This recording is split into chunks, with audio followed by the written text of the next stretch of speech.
prophecy events that have already been fulfilled, talking about prophetic events that must be fulfilled before the Lord Jesus Christ returns. In the previous session, we discussed the restoration of Israel's borders as one of the main prophetic events that have to be fulfilled before the Lord returns. We saw that basically the Lord has thus far restored 97% of Israel's borders. There's another 7% that's still outstanding. And so we're quite far down the line in fulfilling that particular prophetic event. The next prophetic event that we want to discuss in today's session and going forward to the next one is the return of the Jewish diaspora. As we go through scripture today, we'll see very plainly that this particular event has to be fulfilled before the Lord returns. In other words, all the Jews that are currently living in exile throughout the earth have to be returned to the land of Israel prior to the Lord Jesus Christ returning. And so we're going to look at scripture along that line today to establish that biblical truth. The passage of scripture that we'll open up today's discussion with is in Isaiah 11, verse 10 to 16. Scripture says, "And in that day there shall be a root of Jesse, who shall stand as a banner to the people, for the Gentiles shall seek him, and his resting place shall be glorious. It shall come to pass in that day that the Lord shall set his hand again the second time," very important we pick up on that, "to recover the remnant of his people who are left, from Assyria and Egypt and Pathros and Cush, from Elam and Shinar, from Hamath and the islands of the sea. He will set up a banner for the nations and will assemble the outcasts of Israel and gather together the dispersed of Judah from the four corners of the earth. Also the envy of Ephraim shall depart, and the adversaries of Judah shall be cut off. Ephraim shall not envy Judah, and Judah shall not harass Ephraim. But they shall fly down upon the shoulder of the Philistines toward the west. Together they shall plunder the people of the east. They shall lay their hands on the hand of Edom. They shall lay their hand on Edom and Moab, and the people of Ammon shall obey them. The Lord will utterly destroy the tongue of the sea of Egypt with his mighty wind. He will shake his fist over the river and strike it in the seven streams, and make men cross over dry shod. There will be a highway for the remnant of his people who will be left from Assyria, as it was for Israel in the day that he came up from the land of Egypt." And so in this particular passage of scripture, the Lord specifically mentions the second time that he would gather his remnant. And so there's a lot of debate as to what this particular time period is that our Lord is referring to in this particular passage of scripture. I dealt with it in quite a lot of depth in the series that I did on the two Israel, so we're not going to look at that in any depth today. Suffice it to say that this particular passage of scripture does not refer to the nation of Israel. It refers to the Israel of God, which is in fact the church. There are the two Israels in scripture, the nation of Israel and then the Israel of God. The nation of Israel being the Jews and the Israel of God being the church. And so the second time that the Lord recovers the remnant of his people refers to the Lord's recovery of the church, when he gathers them on the time when the rapture in fact takes place. And it's at that point when the Lord then returns with the church, that the church will then reign with the Lord Jesus, and the saints will plunder the people of the east, laying their hands on Edom and Moab, and the people of Ammon will obey them. And so it's very important that we differentiate between the two, because now if we establish that the second time that the Lord recovers the remnant of his people, obviously it points to the fact that there is a first time that the Lord recovers the remnant of his people. So when would that time be? Well, a lot of people go back to the first time that the Jews were brought back from captivity in Babylon, and they ascribed that to being the first time that the Lord recovered the remnant of his people. That event took place in the year 539 BC. However, that particular event cannot apply to the remnant of God's people, because that event only applied to the exiled of Judah at the time.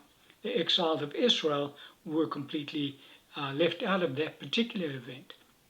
And so that event did not include all of those who had been placed into exile, all of the Jews who had been placed into exile into all of the earth. It only pertained to the Judeans who had been exiled into Babylon at that time. And so what the first time therefore does refer to is this current recovery of God's remnant, of his people, that we see taking place in the earth today, i.e. the remnant of the Jews that are being brought back into the nation of Israel. Now we need to understand that the Jewish nation is made up of two components, basically. It's made up of the whole nation of Israel, who can trace their genealogy back to Jacob, but it is also made up of the remnant of God's people. As I said, unless the Lord had left us a remnant, we would have become a very small remnant. He talks about we would have become like Sodom and Gomorrah. And so within the nation of Israel, there's always going to be a remnant of God's people who are in fact the people of God. They're part of the church, in other words. They are the true believers in Jesus as the Messiah. The vast majority of the Jewish nation do not believe that. They're outside of the church of God. Nevertheless, they are part of the nation of Judah, of Israel, should I say. And so when the Lord talks about returning his remnant, he is referring to the Jewish believers, but at the same time, he's also talking about the Jewish nation. Very important for us to understand that concept. As an aside, the current Israeli leadership views this particular passage of Scripture, the second time of the Lord's recovery of his remnant, as pertaining to actually the nation of Israel. They go back to the first time being in 539 BC, when the Jews were brought back from Babylonian captivity. And they say that this is the second time. All of the Jews that are coming in from all around the world into the nation of Israel at this time is what God was referring to. And so when they look at that, they then look at the passage of Scripture that talks about the fact that they will lay their hands, they'll plunder the people of the east, they'll lay their hands on Edom and Moab, and the people of Ammon will obey them. So they honestly believe that at this time the Messiah is about to appear and restore Israel to be able to govern over the whole earth. They don't understand the concept of the church, the Israel of God being the church. And so they kind of make weird policy decisions based on this fact that they have this erroneous understanding of Scripture, not understanding that passage of Scripture refers to the church of God, Israel of God, which is the church. It does not refer to the nation of Israel. That's just an aside. Nevertheless, there are a number of passages where God does specifically refer to the nation of Israel, and he's returning them to the land of Israel in the latter days. One of those passages we can pick up here is in Deuteronomy chapter 30, verse 1 to 6. Scripture says, "Now it shall come to pass, when all these things come upon you, and the blessing and the curse which I have set before you, and that you call them to mind among all the nations where the Lord your God drives you, and you return to the Lord your God and obey his voice, according to all that I command you today, you and your children, with all your heart and with all your soul, that the Lord your God will bring you back from captivity and have compassion on you, and gather you again from all the nations where the Lord your God has scattered you. If any of you are driven out to the farthest parts under heaven, from there the Lord your God will gather you, and from there he will bring you. Then the Lord your God will bring you to the land which your fathers possessed, and you shall possess it. He will prosper you and multiply you more than your fathers, and the Lord your God will circumcise your heart and the heart of your descendants, to love the Lord your God with all your heart and with all your soul, and with that you may live. And so we've already mentioned that in numerous instances in the Old Testament that the Lord warned the Jews, if you guys don't get your act together, if you don't stop your sinfulness, I will exile you from your promised land. The Jews didn't obey the Lord. God then eventually did exile them. The final exile took place in the year 352 AD. He began it long before that, but over a period of time, God exiled all of the Jews until the point where there were no Jews after the year 352 AD in the land that had then become known as Palestine. And so God kept his promise. He said, you guys are not going to get your act together, I'm going to exile you. He did that. But at the same time, there are also many prophetic statements that the Lord made in the Old Testament, which he stated that in the latter days he would return once again the Jews back to their promised land.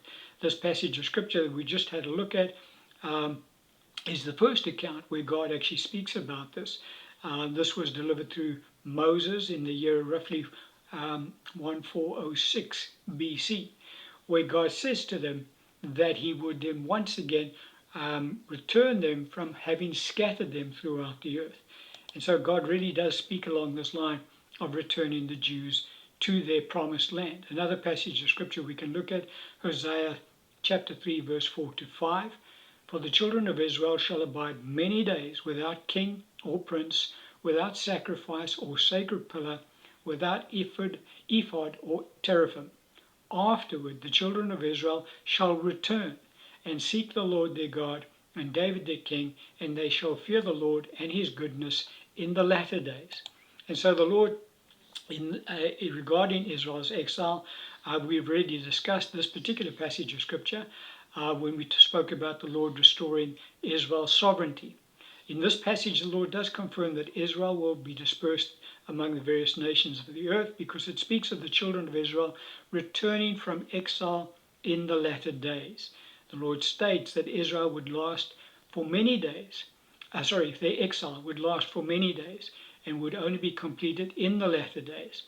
In other words, the Lord is indicating that Israel would remain exiled until the close of this current age. And so what we're seeing is this prophetic event unfolding because we're reaching the close of the current age. Hosea's prophecy was given, let me just go back.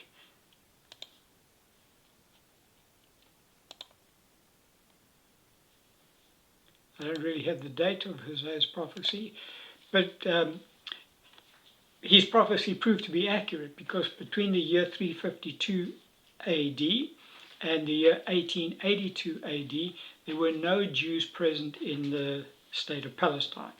And so for a period of roughly 1,530 years, the Jews were exiled from their promised land. That has started to change. But we're looking at God's prophetic statements that he made, which he showed the Jews, I'm going to exile you, but in the latter days I will return you once again to your promised land. Another passage we can look at, Jeremiah 16 verse 12 to 16.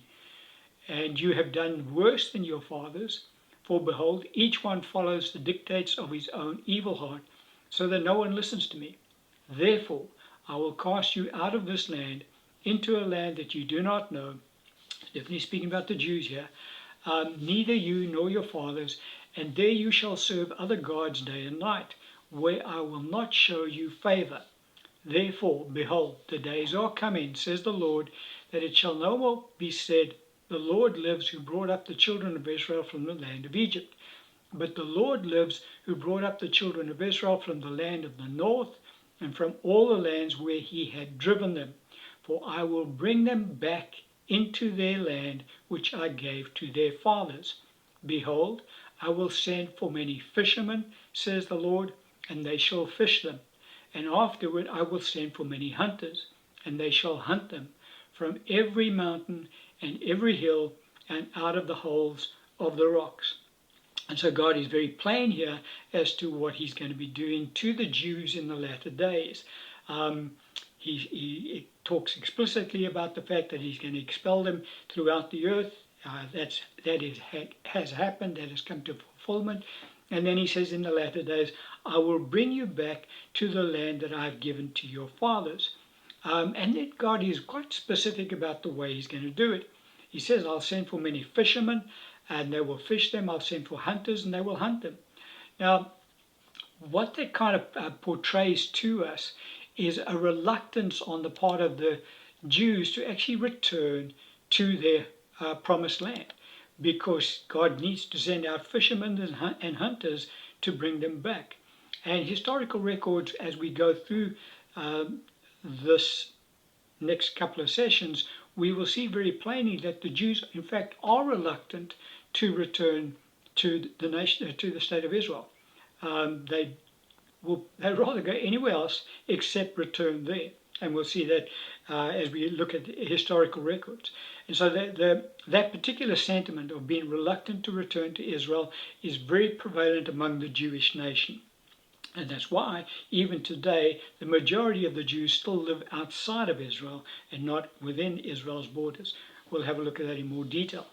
But then also in this passage, we see the Lord showing the thoroughness that he will employ in bringing back all of the Jews back to the nation of Israel. For he talks about the fact that he will hunt them from every mountain and every hill and out of the holes in the rocks. Emphasizing that God's going to leave no stone unturned in order to ensure that every Jew is brought back into the land of Israel in the latter days. Now, God still has to finish that. As we go through the next couple of sessions, we'll see how far God is in fulfilling this particular prophetic statement, and how far God still has to go in order to bring it completely to pass. But God has certainly begun to return the Jewish nation back to the land of Israel. It's about halfway there. We'll look at it in a bit more detail. And so that this particular prophetic event is being fulfilled even as we speak. God began it in the year 1882. We'll have a look at the historical records that show that the Jews started returning to the land of Israel in that year, and that has continued up until today. But there's a long way still to go. But it's quite interesting to see that God prophesied of these events over 2,000 years ago, and we're seeing it fulfilled even in today's events as they unfold on the world stage. We're going to end the teaching on that particular